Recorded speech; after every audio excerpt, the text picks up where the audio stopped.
to see you. How are you? I'm good. I'm very happy to be talking with you because it means that there's a new book coming out and new adventures, and it's always exciting. That's amazing. And it's great to see you right now. And usually we have your books by summer, and then we Yeah. have the opportunity to talk to you by the end of the year in the International Book Fair in Guadalajara. What's changed? What's changed? You mean in terms of the timing? Exactly, because you usually are I don't very know. Yeah, scheduled. because the usually is also depending on the translation depends on when I finish the book.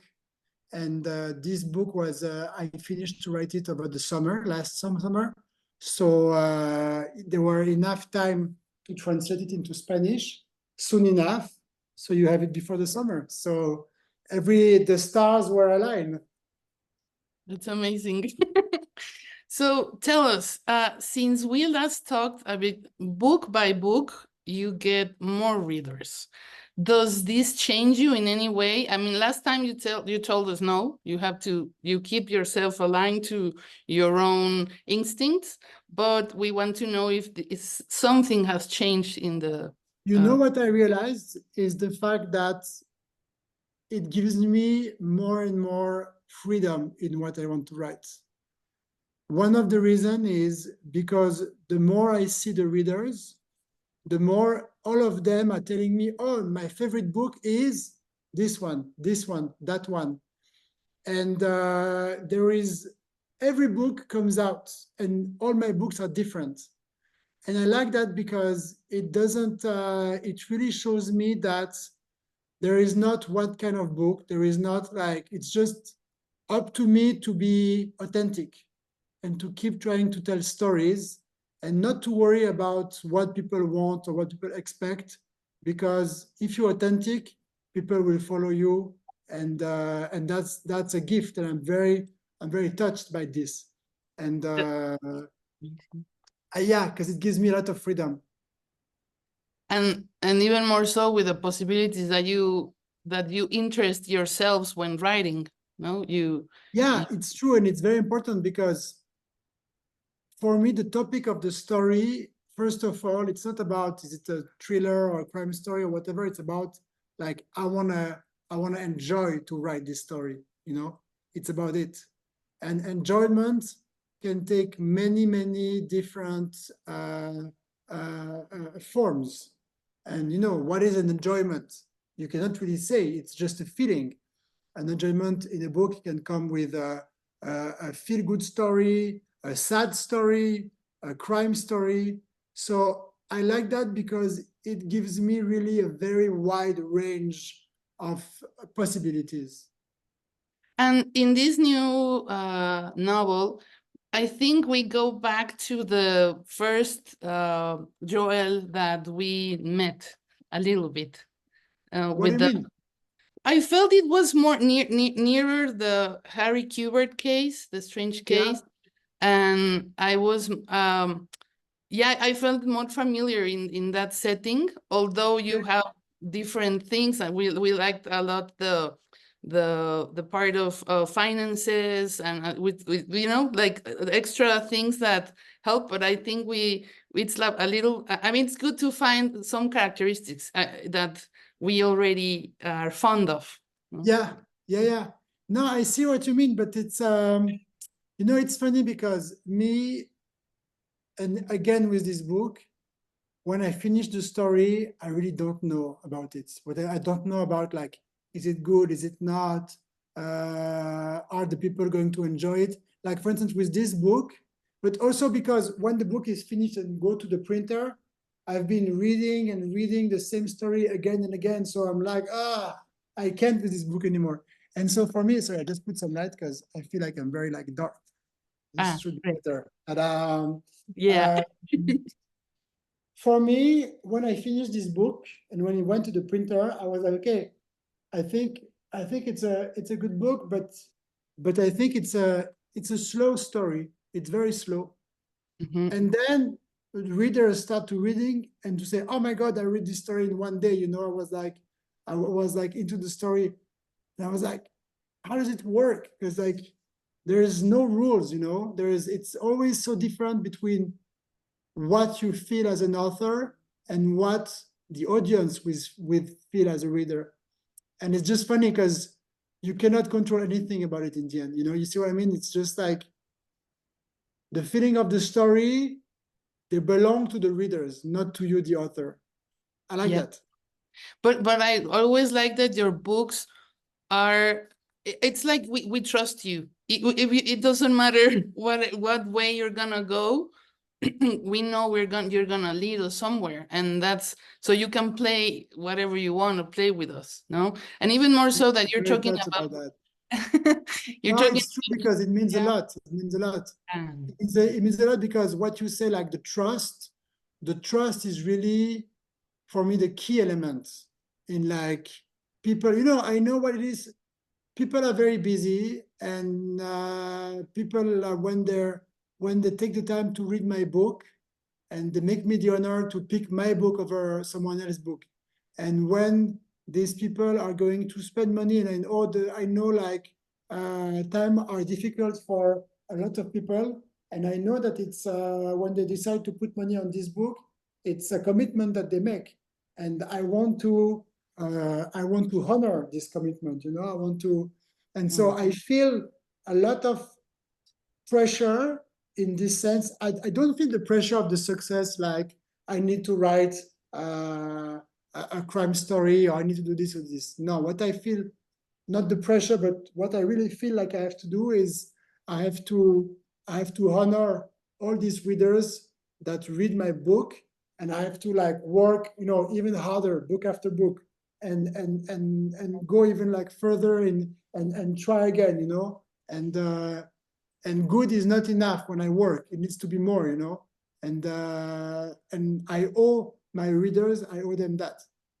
That's amazing, and it shows. I mean, it really shows. That's why Thank you. you're a good architect. I mean, you know, I usually don't like books that it's like when you go to an art exhibit, and you know, I prefer I like that. the workmanship, you know, the time, like their soul imprinted in the work they do. I don't like the exhibitions. It's just like it looks flashy and it doesn't really sustain along the time. That's my sense. Thank you. No, thank you very much for that. You're welcome, Joel. To a certain extent, I think I said that we go back to a classic Joel because you talk about jealousy and envy, and it's always like those motives create a monster, no? So It's true, and I think it creates monsters in the characters in the story, and also a bit in the readers and in myself, as I am the first reader of my work, because this is feelings, those are feelings that we all can feel, that we have felt in the past, that we know we will feel in the future. It's really like envy, jealousy. It's actually normal to feel this. You know, it makes us human. And it's feelings that sometimes we are ashamed of feeling them, but why should we feel ashamed? It's very human. It's very human to be jealous or to have envy. And all about it is how can I use this feeling to make a better person of myself, you know? To how can I use this feeling so they don't burn me and make me a bad person, but they make me a better person. How can they make me a better person? Because maybe I will find the strength to be happy for the people I'm jealous of. And that it's a better version of myself. Or maybe it will give me the energy to overcome some challenge in my life to be like these people I envy. So all of these are positive things. So I think that all the things that we experience, all this kind of feeling, we often see them as bad thing, as like, oh, I should feel ashamed of feeling that. But actually, no, the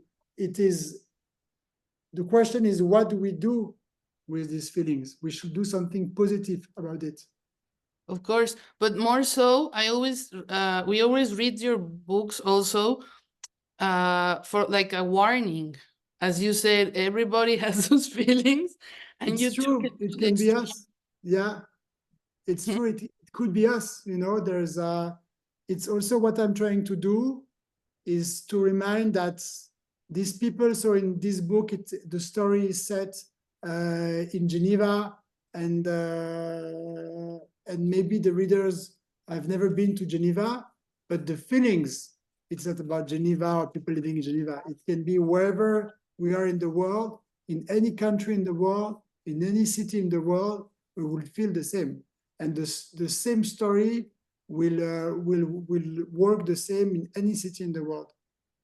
Yeah, and also because you always also set the boundaries, not the boundaries, but you break the boundaries for us, like the behind the scenes with this, for example, the Brown marriage. It seems perfect, but they don't. They always tell lies, no, to each other, and so it's we feel like with the legal marriage also they're walking on the razor's edge. So it only takes a fifth character to put everything in flames. It's true. And it arrives finally. That character arrives, and these events highlight the very thin line that separates public life from private life. So talk a little bit about that, please. Well, no, it's very true what you say, especially about the appearances. Appearances, yes. Appearances is what we see from the people, but also what we want to see. What I'm trying to say is like there is the appearance in the image that we're trying to build to the other people, trying to make people think that we are like this and we're perfect and everything is good and we're successful and etc. etc.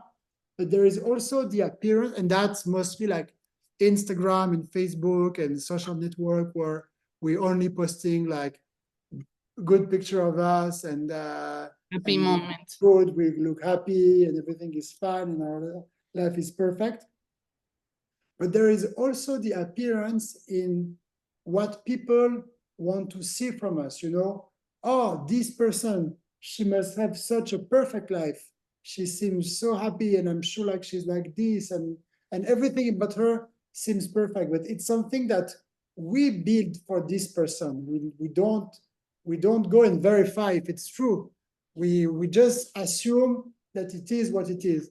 And like for instance, in the beginning of the book, Arpad and Sophie, they are like this perfect couple that everything is fine, but they are the perfect couple in the eyes of Karen and Greg. It's not the book. The book doesn't say Arpad and Sophie were perfect. The book says Karen and Greg are looking at them and they are thinking they're perfect. And they wish they're perfect. And that tells something about Karen and Greg more than about Arpad and Sophie. Exactly. Yeah, it's like the eye is telling you the view of the sinner, if you will. No, what are they through true. What lenses they're looking at? And also, Wild Animal, you're developing, as we were saying before, in Geneva, in your home, or near your home. No, so did I live in Geneva. Okay, yeah, okay, so it's home. Do you? Yeah. Sorry. Sorry. So the surroundings. I mean, can you tell us a little bit of how Geneva came up in your book when you started the story? Yeah, Geneva was pretty obvious to me to make the story happen in Geneva because Geneva was is the city where I was born, the city where I grew up, the city where I now still live. And it was always a city that I wanted to tell about. But it was difficult for me because Geneva is the city of my reality as I live here. And for me, a novel, and what I like in the novel, it's to write fiction. It's to create something from zero and to build an imaginary place, a place that does not exist. So the Geneva in the story is a Geneva that I want to built from scratch. And like this, the house where they are does not exist. I wanted to create this house. And the neighborhood where the house is set doesn't have really a forest. I created that. And for me, it was very important to create something that does not exist, to create a very clear frontier separation between Geneva, my reality, and Geneva, my fiction. And it was not easy at first because for some reason it's easier for me to create New York and to say, okay, I'm gonna build a street in New York that does not exist. It's easier for me to do that than to do something the same in Geneva. Exactly. That's what we were thinking, that you're like dissecting reality and dissecting a thin line of what could be, but it has to make sense for everybody, for you at the same time. You have to believe that Geneva. No, but really for me, the most important was to create a Geneva where I feel disconnected from my reality. Mm-hmm. That was really for me the key element. Wow. Like, Okay. yeah, because when I read a book, I want to be outside of my reality Yeah, taking out. and not to be in my reality. I want to be in somewhere different, even when the story is set in Geneva. Can you tell us a little bit about the part of the robbery? Is it really fun for you to think how a robbery can be planned, or how were you investigating the possibilities of a robbery and so on? Yeah, it was fun. I'm actually I will be a terrible robber because I will be like, yeah, even when I was a kid, where my friends maybe like in the grocery store, they would take some candies and eat them and steal them. Like I would never do that because I would be like so afraid of being caught. I'd be like, oh no, are you crazy? So I would be a terrible robber. So I guess I did this like this so I can experiment my life, as a robber, but being safe at my desk, Whew. Exactly. I think that was entertaining. But then I did not really investigate about robbery or ask the police too much about the investigation, how they will investigate, because for me it will take out something from creativity again. Because in my book I was like, okay, I need the robbers to do like this so it works in the story for the plot. Yeah. And then if I check this with the police and they would say, okay, no, but that is not possible because blah blah blah, then I will be annoyed for my story. So Mhm. I don't want to know too much what is really connected to the reality, because for me the most important thing it's the fiction. So you take like a little thread from reality and then you weave with your imagination. Exactly. That's what I love to do, because Amazing. it's really like it's the fun is to create. Exactly. So, I mean, there's no point. Absolutely. There's no fun. We have little time left, so I want to ask you about Romain Gary Yeah. and Philip Roth. Can you Yes. tell your favorite authors? Are they still your favorite authors? Yeah, still. Uh, it will probably change one day, I guess, because we evolve, we read new books, we have different topics in our head. But today they are very important authors for me because they have an echo in the way I write and what I'm trying to do. It's Mostly amazing. for that. And can you share with us what are you reading right now?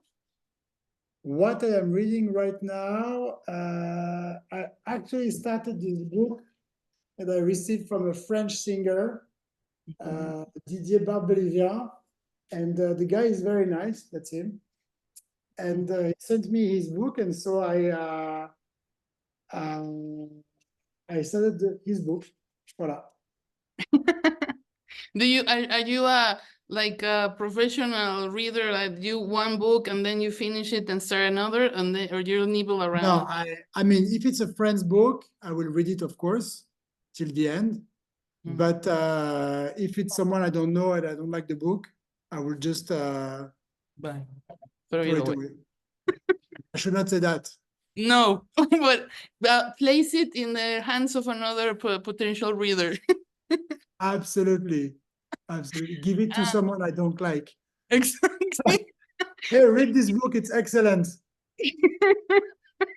You'll have a great time. Imagine. Thank you, Joel. Thank you so Thank you much very for much. It your was nice time. to see you again. Nice to see you too. And I hope, I don't know if you're coming to Mexico this year. Do you have any plans?